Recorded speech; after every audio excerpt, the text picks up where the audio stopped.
Hello everyone, this is Andrew Gallup. I got a story to tell y'all about my Uncle Melvin. He lives at Mans Harbor, North Carolina. That's just inside of the Outer Banks, just west of Roanoke Island. And it is 5 miles from Mans Harbor to Roanoke Island across the Sound, across Croatan Sound. And when he was a boy, young boy, he went to Mans Harbor on his own, and he would live with different people. Whoever would have him, he'd help them work in the yard or in the garden, whatever they needed doing, and they would let him stay with them. And he was walking down the street there in Mans Harbor one day, and there was an old man sitting on the porch.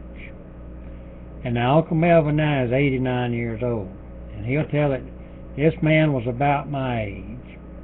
And he looked at me, he said, "Son, come here a minute." He said, "When I was your age, there was a man my age told me that he could walk out across the marsh towards Roanoke Island from here, throw a plank down across the creek, and walk the marsh all the way to Roanoke Island." So there was just a little creek and 5 miles of marsh between Mans Harbor and Roanoke Island at that time.